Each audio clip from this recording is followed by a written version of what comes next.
Okay. They learned some very, very, very deep principles.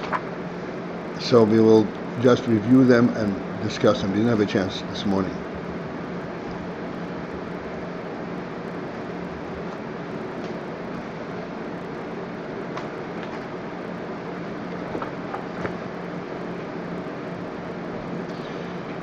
Essentially, we are just below page Ayin Aleph. Just below the middle of page Ayin Aleph. It seems like we covered a lot, but we did not really cover it because we needed to finish a complete presentation, then go back. The line begins the word lamato.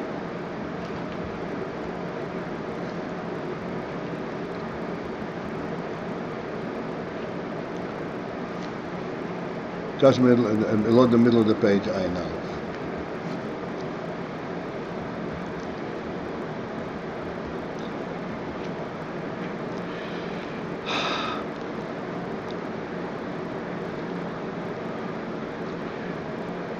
So what we have been explaining here is initially we started the question saying Malachim is this is Yichud Chitzeini. What does Neshamas have to do with it? Neshamas is Yichud Pnimi. So we explained, yes, Malachim is Yichud Chitzeini. And that also brings about the Seder Hishtalshelus. But there the Oir, the Neshama, the Chayus, is completely behelam.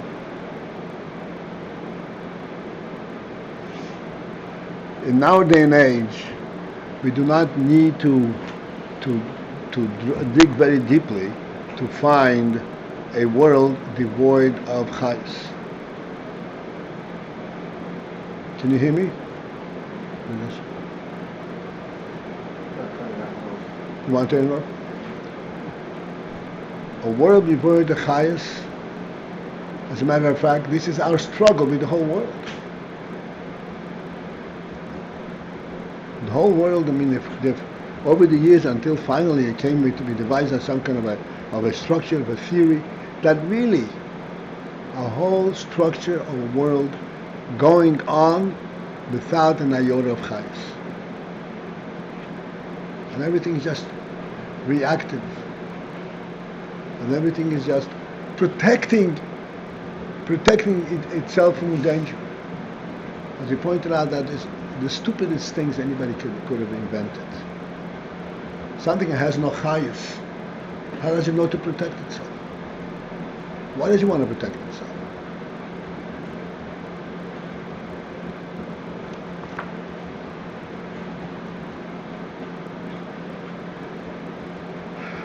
Nevertheless, this has been sort of presented to us. This is the world we're living in. and we can readily understand what it means a world without chayas. The chayas into the world is really brought through Torah and Neshama Yisrael.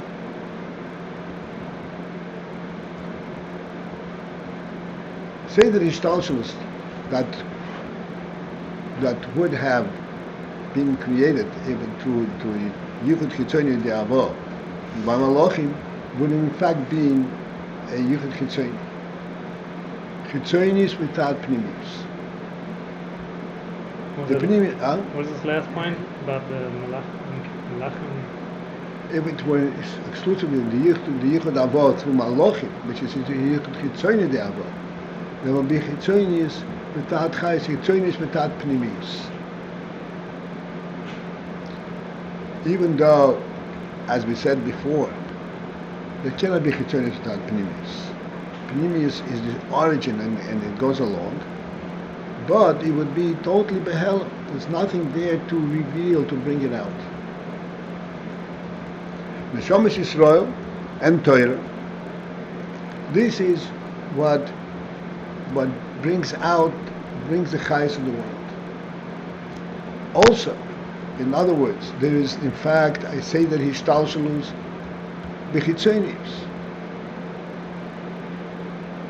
which originates from the Pnimius. But that say that Hishtalshalus that is initiated by Yichud Pnimi De'avo, by Neshomes, that say that Hishtalshalus, even though Hishtalshalus is Ayin Chitzoni, it continually represents Ayin for Chayus.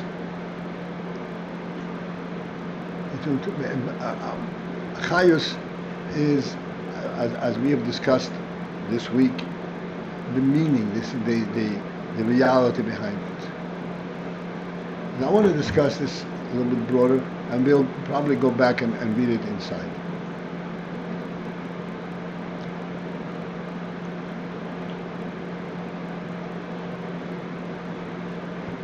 We have been discussing this principle many, for a long time.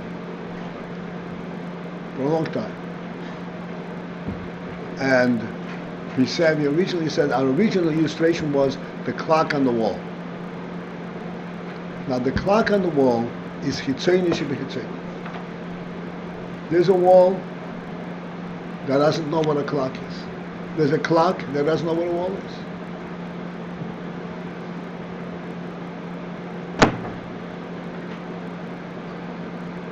And it doesn't require much insight, chayus, to attach a clock to the wall. And yet, we all realized, we all understood when we discussed it, that's not what is actually taking place. The clock on the wall is not just a clock on the wall. It represents, and there's a chayes to it. Step back a second.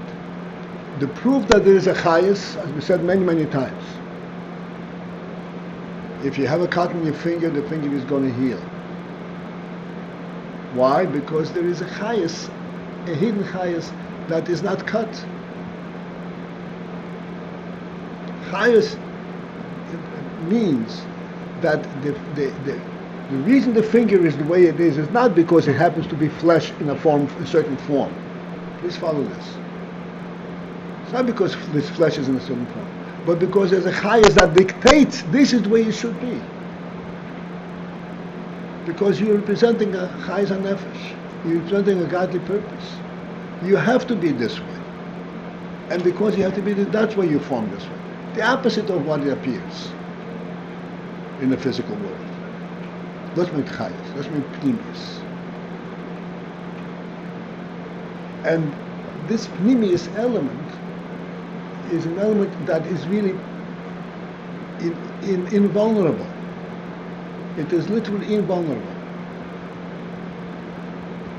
Please understand, invulnerable. You cannot kill the neshama in this world, no matter what you do. You can separate the neshama from the goof, but you cannot affect the neshama. It's not, you can't. This is pnimius, it's reality, it's a godly reality.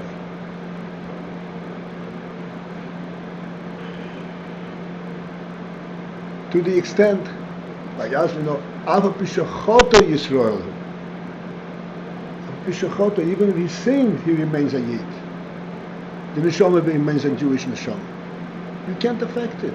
This is a godly reality.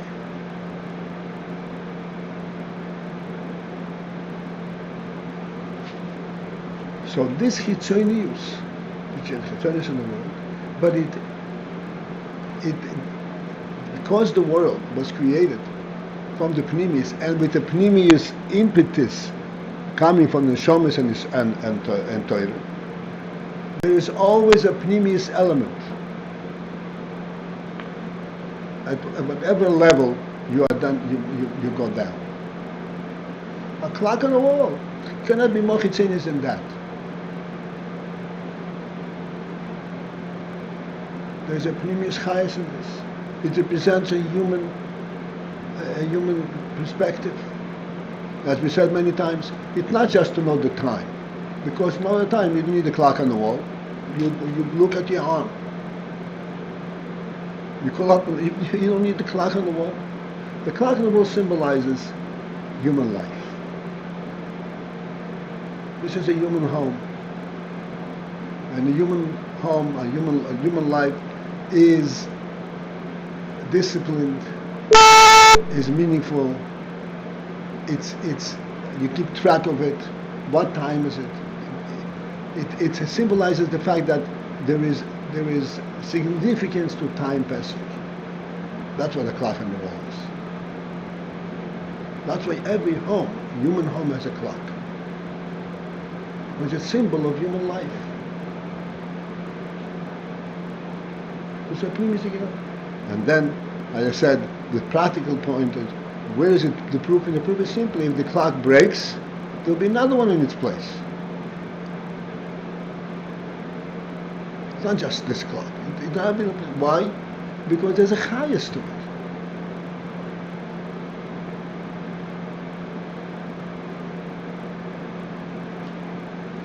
This is the meaning we say there's chayus, there's pnimius along with the chitzonius. It's a phenomenal thing. Wherever you find the chitzonius, you find the pnimius. There are deeper pnimius and less deep, but there's an element of pnimius everywhere.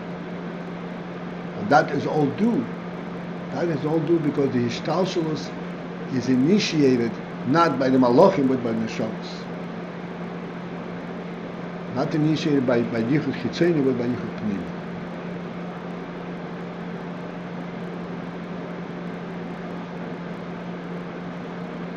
In other words, the world was not initiated to be a world, it is initiated to be a Dira Le'izbarach, a Dira for Elokus.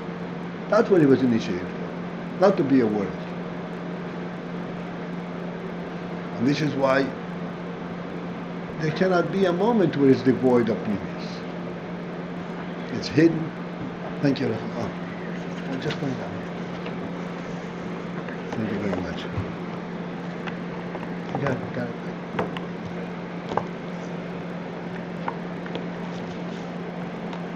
Put it down.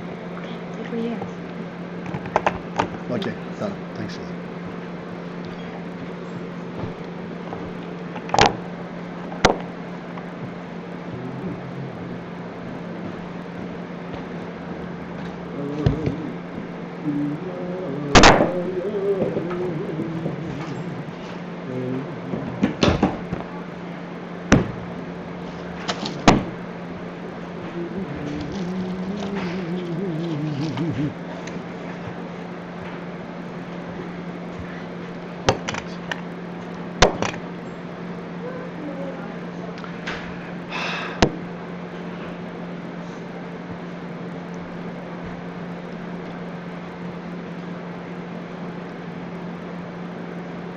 Now the Rebbe explains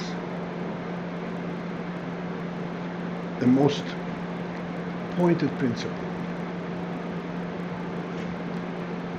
Initially, stand back a moment. The reason that the Pnimius always goes along with the Chitzonius, and no matter how big there's going to be pnimis, is that the distinction between pnimis and chitzenius is actually higher than pnimis and chitzenius. The distinction between pnimis and chitzenius has been identified by Atzmus.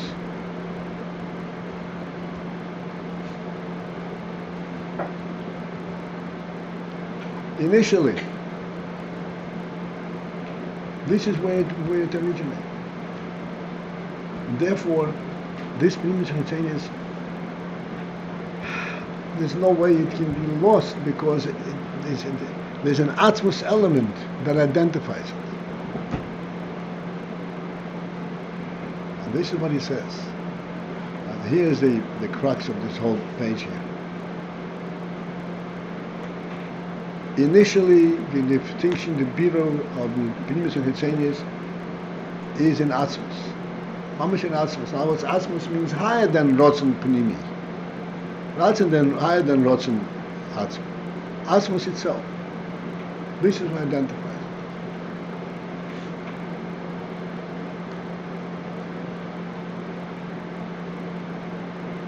Atzmus, there is no way for us, there is no way to discuss Atzmus. This is something which we as Yidden are able to sense what this is about.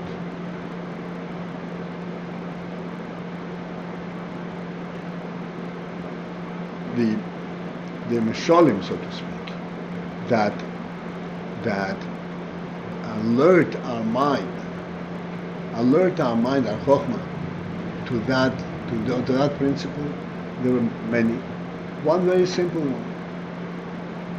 The Gemara says that Moshe LeMelech, a Melech enters in Medina. A Melech comes into Medina and he comes into hall. He comes into Medina with a whole entourage, all kinds of experts, all kinds of ministers and so forth. And everyone stands around and says, oh wow, look at this, look what's happening. We are going to have a minister of commerce. Let me go and get acquainted. Got a minister of education. I'm going to get acquainted. Everyone gets affected and excited about one or the other ministry. Then there's a pikach. A pikach does not only mean a smart person. Pikach means one who has an open mind. What's open mind? That's what pikach. What's meant an open mind? What is it open to? It's open to the essence of the neshama. He senses what the reality is. He's not in a practical world. What am I going to do with this? What's beneficial? That's very good for everyone. That's very smart, wise, practical. That's what the pikach is. Pikach is not in that world. Pikach is what's the reality. Pikach is listening to what his neshama is saying, not what the world is saying. What the practical world is saying. And the pikach says, what are you talking about? Malko! I don't know say Malko. I picked the king. And everybody stands around and says, what do you mean pick the king? What are you going to get from the king? What are you going to get from the king? The king is going to control the commerce, agriculture. What's a king? Pikach says, that's reality. Without the king we have nothing. What's the point of everything else?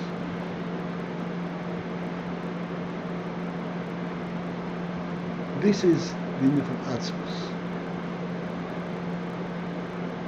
Now it's a principal reality, not the benefit, not what you experience, not what you can build, just there's a principal reality. Atzmus is beyond Oyne Gerotzen, become Pnimis and all. This is the reality. Atzmus is what identifies with Pnimis versus Chitzonius. And as we said, mentioned from Medrash, that Mitzad Atzmus, there's nothing compelling. He has oil and he has choshech. In the world, oil and choshech are day and light, you know. So that's any idea I can't know for sure what he wants. I don't know what he wants. Which one he picks? Oil or choshech? Maaseh hatzadikim Maaseh Rishon? That's how the man is put. We discussed this the other day. This is the bare bricks, remember that? A little bit what we had a little bit inside. The point is, this is reality itself. Not functional reality. Reality itself.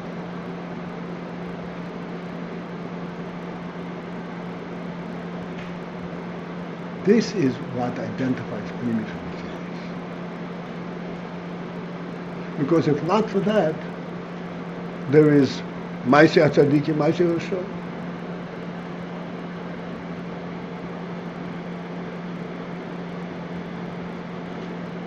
Baruch atah Adonai Eloheinu melech haolam she'achol v'hoi.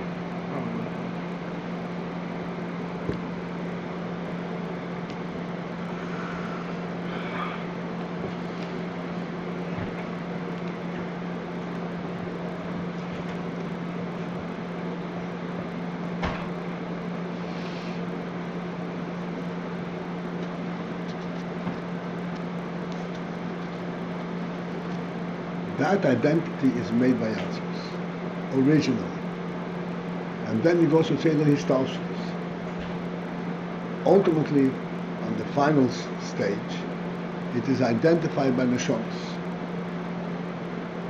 Neshomas Yisrael. Neshomas Yisrael have the capacity to make that identity in our world.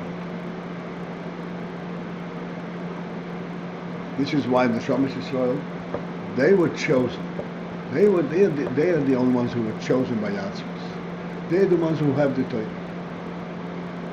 They're the ones who were able to say Na'aseh v'nishma. We spoke about this many times. This Na'aseh v'nishma is a statement. It's out of this world statement. It's not subservience. It's not being a good boy. It's out of this world.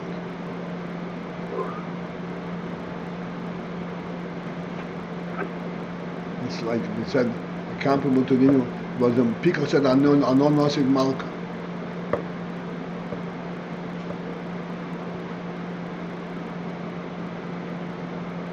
Therefore, the Rebbe says, since the Neshomas Yisrael are those, is that element that makes the final identity, the final identification and distinction between Pnimis and Chitzonius here in this world.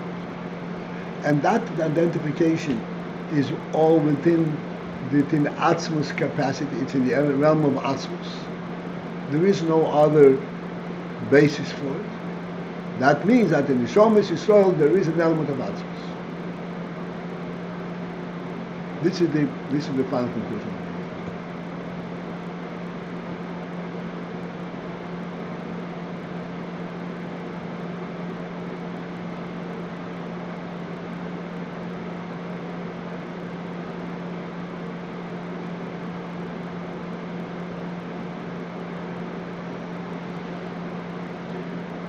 Okay, there's much to speak about it, but this is kind of the summary that introduces what we are going over here. So I would like to go back and read inside, so that we'll see this whole thing quickly. Hopefully we will see inside what we have just now discussed.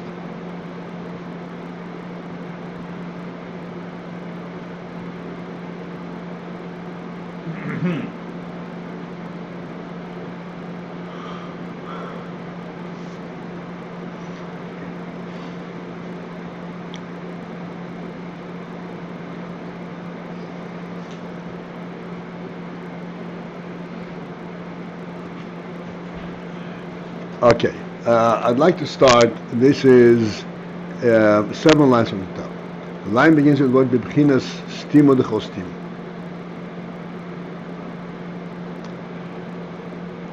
It started off initially in stimo dechol stimo, in Atzmos. V'yachar kach, And afterwards, Yotzu Legilui. They came out with Gilui. Neshamis and Torah. Achar Hamshochos Kol HaYishtalshelus.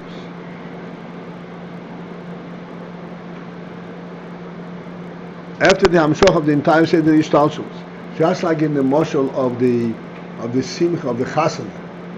The Chasana was a Chasana that included the whole world.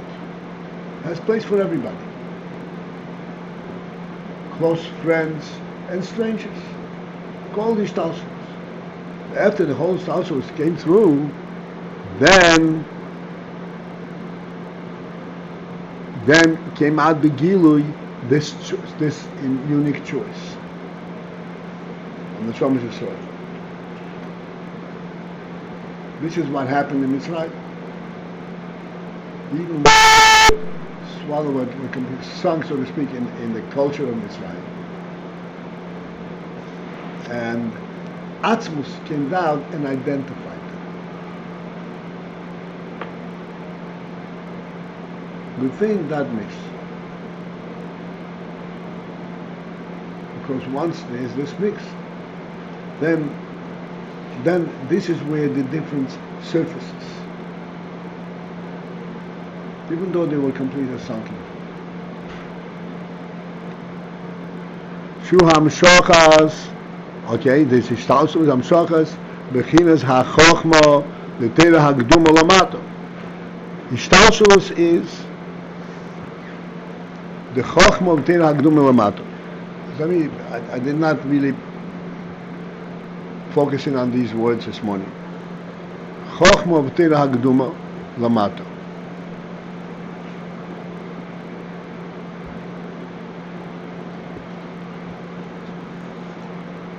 What is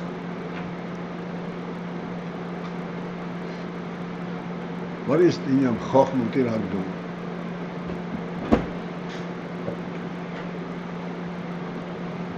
So, the principle of Chochmah, which we discussed already in the past many times, there's Rotzen and Noineg, and then there is Chochmah. Of the Koiches HaPnimiyim, the functioning Koiches, Chochmah reigns supreme.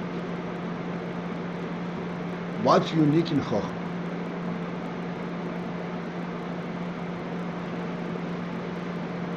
Chochmah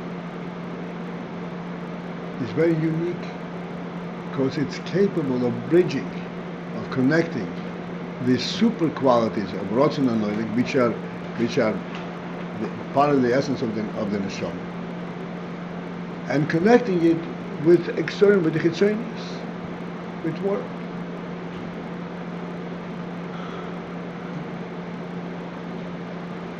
And while Chochmah connects it to the world, it does not become contaminated.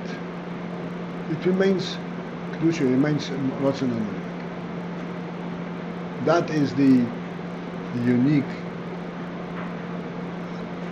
quality, the ability of Chochmah.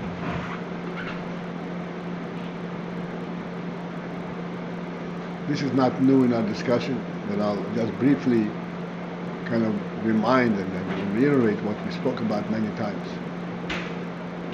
Chochmah is like sight. A moshel of Chochmah is sight. Chochmah is the Ruchnis and the higher world, and sight is in the Gashmis.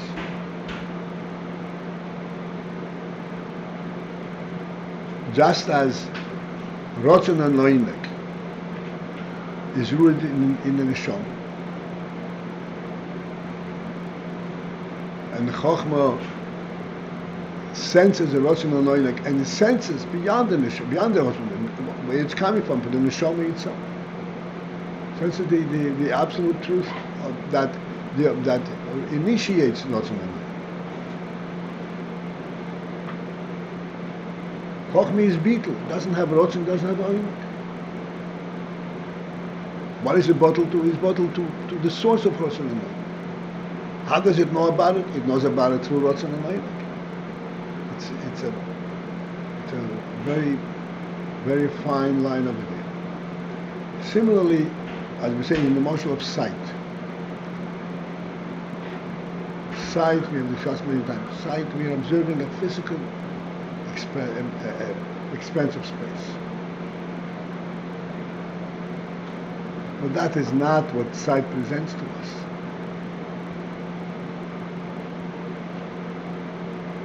Sight presents to us the source, its true presence, where it's coming from. How come it's there? What gives it a presence? That's what sight presents.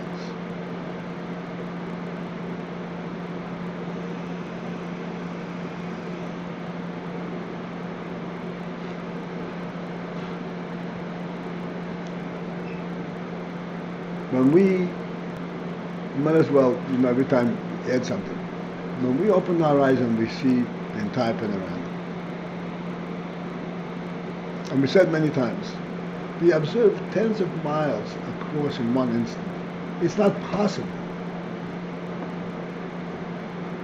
to make such an observation in an instant.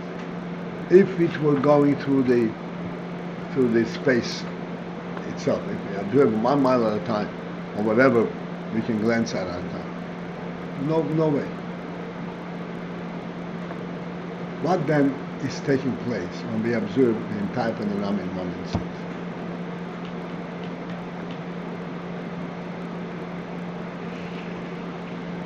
We are looking at it from a pneumius perspective. We said before, what's pneumius? Like we said before, when we observe a clock on the wall, we don't see the clock on the wall, we see the principle that brought it there. It must be. When we see a human being, a finger, a living human being, it's not the finger, it's not the physical entity. It is the neshama that says this is how it must be. It's a godly force behind it. It's a command. It's a godly command that it should be this way. This is what we observe. The same is true when we observe the panorama. We're not observing the accumulation, the conglomeration of all these miles. We observe the fact that this is a must be. There's a godly truth behind it. It's a must be. This is what we observe. This is what Chochmah is. It doesn't get stuck on the mitzias. It says, what is it about? Where is it coming from? We can't even imagine space not being there. Why? Because we see it. It's imperative presence. It's impossible for it not to be. Space cannot be? Of course it can. But when we observe space, we observe its reality, its imperative truth. And that cannot not be.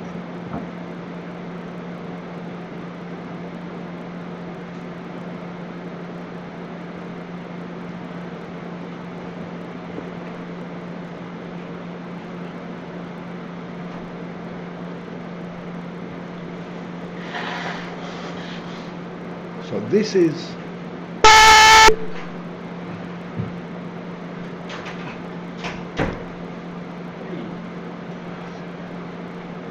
is the pneumius that goes along with the chitzonius. And who identifies it? Who identifies it? The shamas.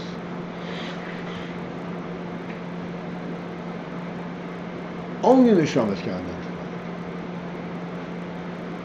Because neshamas take things, they have an atzmi element. They take things from an atzmi perspective. What's meant atzmi? It's a must be.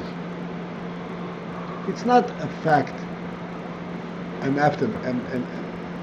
of a secondary level. It was made to be. They see it from a must be perspective. Why? Because the neshamas have an atzmi syndrome.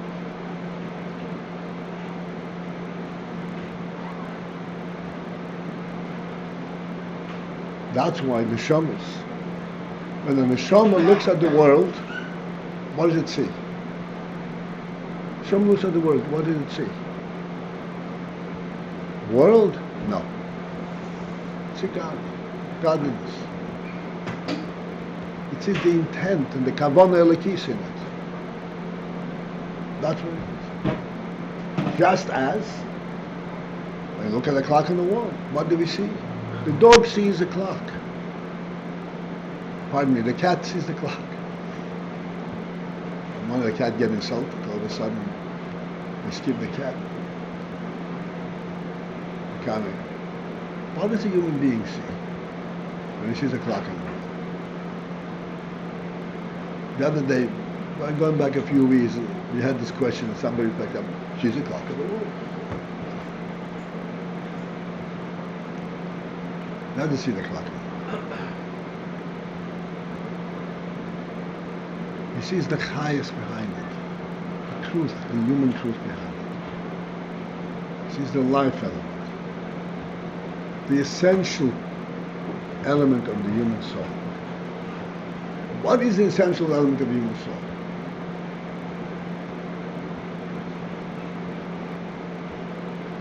Can be said many times.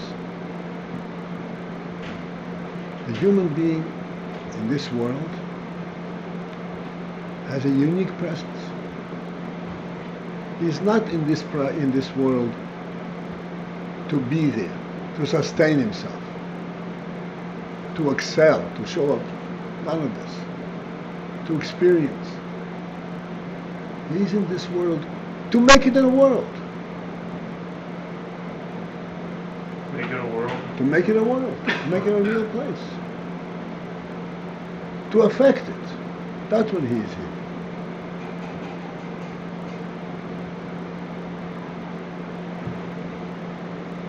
He is here on a mission.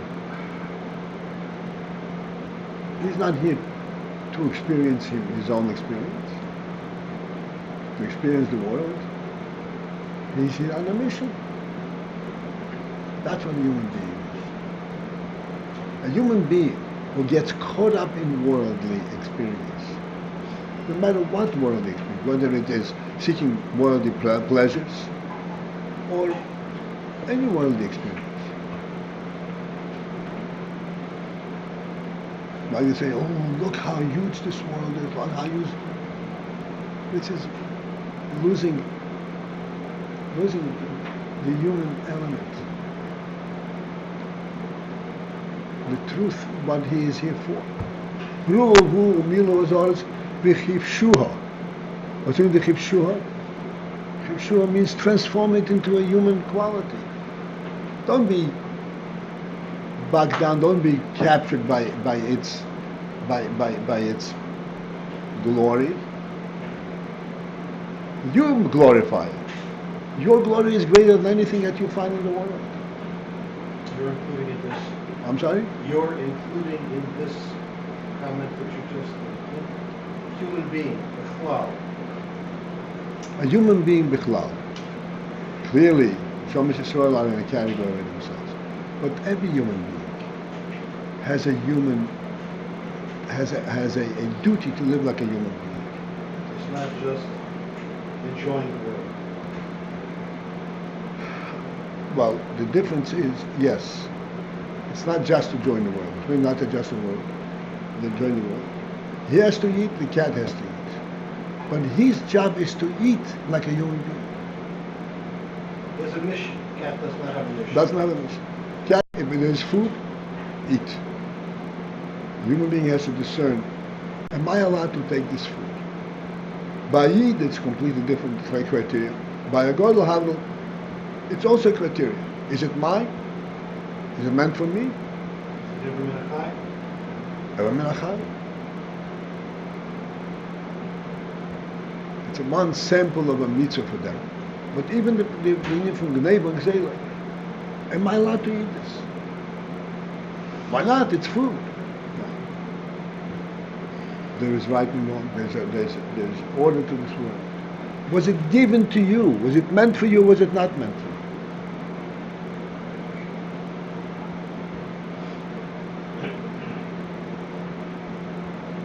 We say all the time,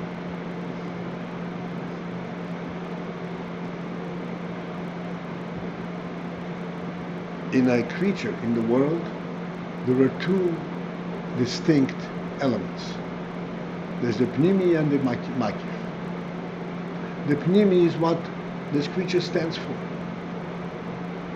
All his physical limbs and his capabilities. He has feet, he can walk. He can talk, the dog can bark. You know, every creature has its abilities, what it's able to do. That defines that particular creature. Then there's another element. It occupies space in the world. Now this space that it takes up in the world, how does it acquire that space?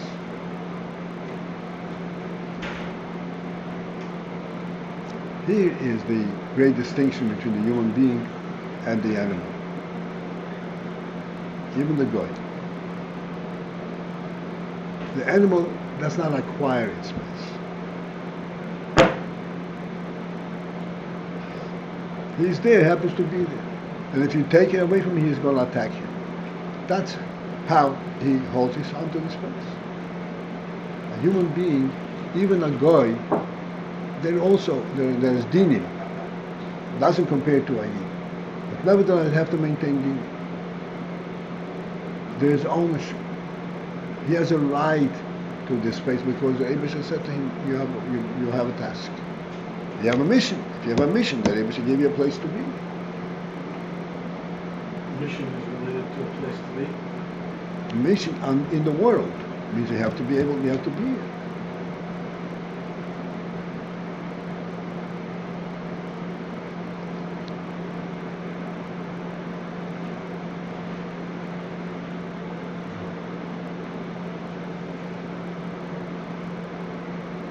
All right. So this is the Ayin. That ultimately it is Neshamas Israel. They have an Ayin Atzmi, not just in terms of being in the world, and even purifying the world by bringing it to human quality. Way beyond that, they identify the distinction between Pnimis and Chitzonius, between Kedusha and Klippa. The Neshamas are able to do that.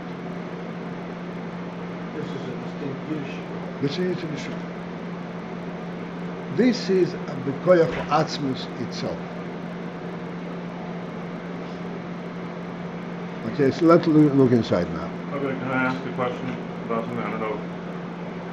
You mentioned eating. I don't know if it's exactly on the topic, but I want to have a question about that. But eating, Yeah. okay, It said that, you're very familiar with that. Everybody knows how. Now You we're talking about mentioned, something you mentioned else. eating, right? Yeah. Okay, so I mentioned eating in conjunction with goyim, not with eating.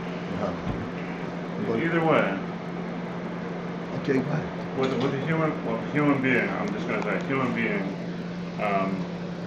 clearly it seems like in the spirit of our shir, eating is different than by an animal. Oh, absolutely. Okay. Even by goyim. Now why, okay, say anything that an animal will do, like they'll do it without any sense of themselves, like any sense of somebody else watching them. It's like they don't have any embarrassment about things, but the Torah teaches us that certain things that we do, like they're completely private things. Like why do we have to be ashamed about certain things? If it's a human thing, if it's supposed to be on a higher level than an animal, why is it something which is embarrassing to kind of just reveal to everyone? So I spoke about this principle of embarrassment many times. The first principle is, as soon as the Rishon ate from the Eitzadas, they felt uncomfortable. They made some kind of an improvised garment. I understand that expression. He says like this: since eating is a natural thing for a human being, what's so embarrassing about it? Why is it? Why? I mean, not only eating, all kinds of different activities. You're not supposed to eat in public, for example. In public, there are certain things that Or we don't say it's embarrassing. Whether it's how you eat, where you eat, or in general, I said the classical thing is clothing. What's so embarrassing about you? Your body. Not your body. The Abishah made you there, so what? Even though you're walking Walking around in the street. They will kill him. What's so embarrassing? As soon as Adam Arishin and Chava ate from the Hadas, they immediately felt totally uncomfortable, and they made themselves improvised garments from leaves of a date tree.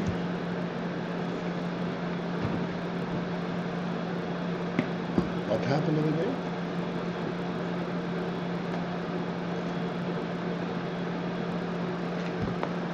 So I explained many times.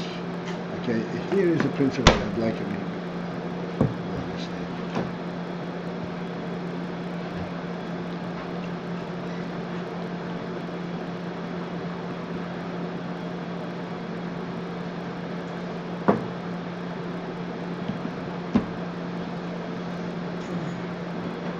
As we said before, the human being has a task, has a mission. This mission is fulfilled. This mission is identified. First and foremost, where is it identified? In his intellect. If not for his intellect, he has no mission. Like I said, eating, the animal also eats. Procreation, the animal procreates. The human being has a different kind of mission. His mission is a godly mission identified in starting from his intellect. The intellect is housed, so to speak, in the head, and everything else flows from that intellect. There is not an independent function in a human being but that which comes from the intellect. So if he acts independently of his intellect, then he acts like an animal. That's very embarrassing for the human being.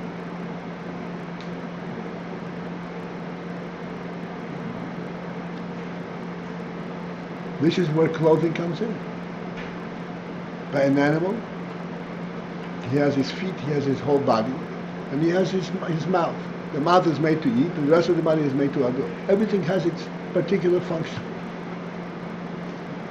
The human being, all his functions come from the intellect. All his functions, the lowest and the highest. If he is unclothed, that means that he says there is no difference between the brain, between the head, and everything else. Everything works independently. That's very embarrassing. In other words, he's not functioning like a human being. Everything flows from his intellect. That's why we say that by human being, you want to see me, you want to see me, my whole being. Here I am. In this little ball is contained my entire being. Everything that will happen outside of them is flows and controlled by this ball.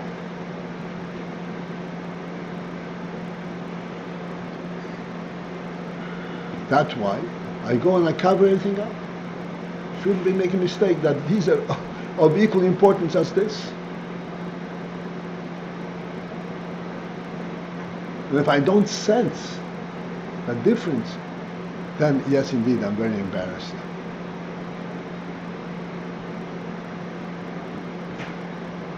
The embarrassment presumes there's some vestige of intellect left, because in addition, there's nothing, nobody feel embarrassed. That's Lots exactly of right. people don't feel it at That's all. what we say. It's embarrassing if you don't sense embarrassment. No. That's the biggest insult that can happen to me. But it's not experienced. It's not embarrassment. It's something like, it's not experienced. Somebody who's at that level, you know. So we say that's what we say, that people who do not have a sense of embarrassment are like animals. You should be embarrassed. Are like animals. That's the halacha. We have plenty of exposure to it this time of year. What? We get plenty of exposure to it this time of year. Stay at the beach. Unfortunately, yes. Ayin. You know, I said the other day, I don't want to go into this. It's interesting. We have to understand the human being.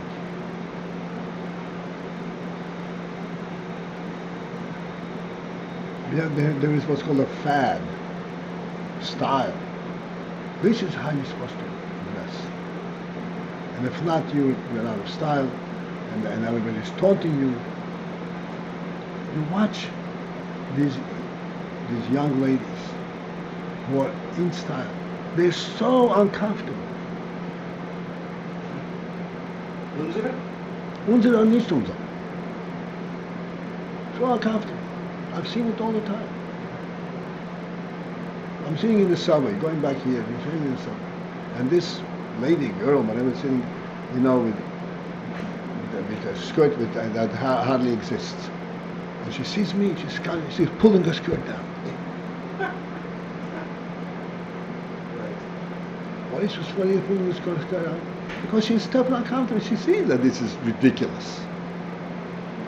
You remind her. Well, I remind her because I don't remind her because she sees, oh, this is a human being. Yeah, that doesn't belong here. Question is, why would they dress like this if they are uncomfortable? Because this is pressure. This is peer pressure. This is a horrible situation. So peer pressure. They would be shunned. They would lose their community, their friendship. They would be alone. So nice.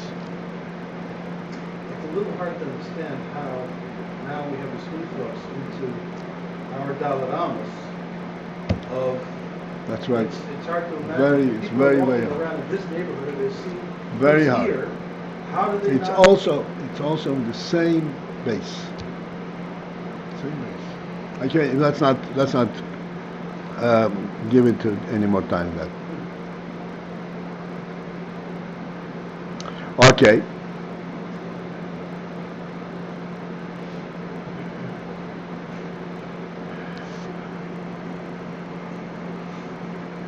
So, Torah, the bebichinat in Torah, as it reverberates here below, is Torah as it is in Oishis Gashmi.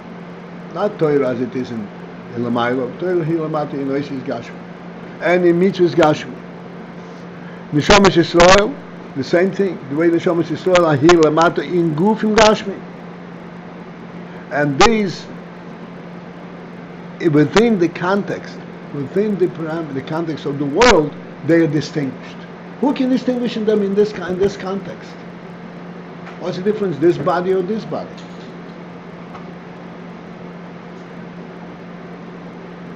This is only Atzmos.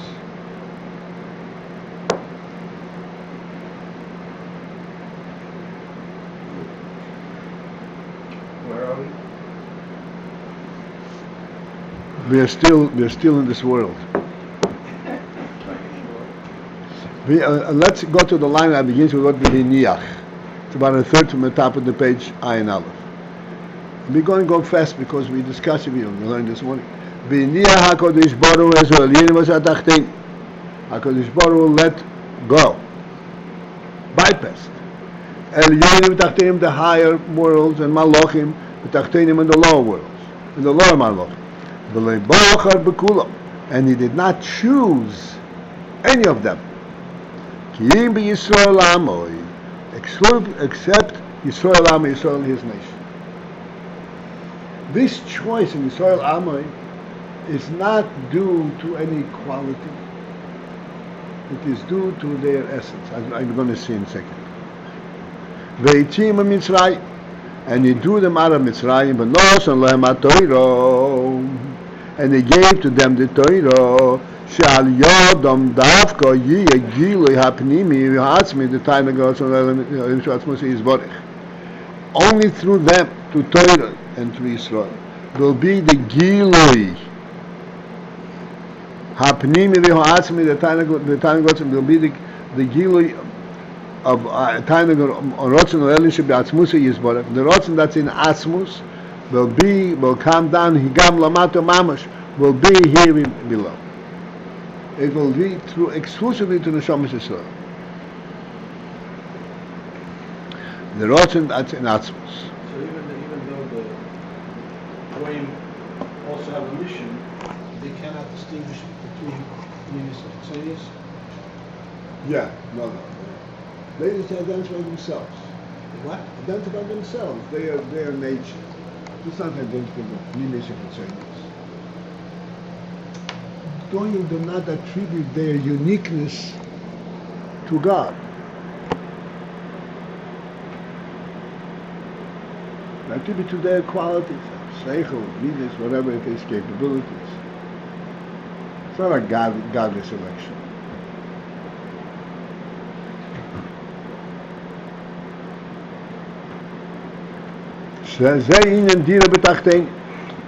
This is the principle of Dira B'tachtein.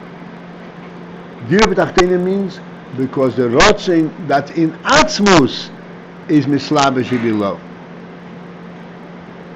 Ve'al Yodom Davko, and thus this is the Bechira in Neshamas Yisrael. Only to the Neshamas Yisrael Yiyeh Habiro Lamata will be the selection of here below Ben HaPnimis L'Chitzenis.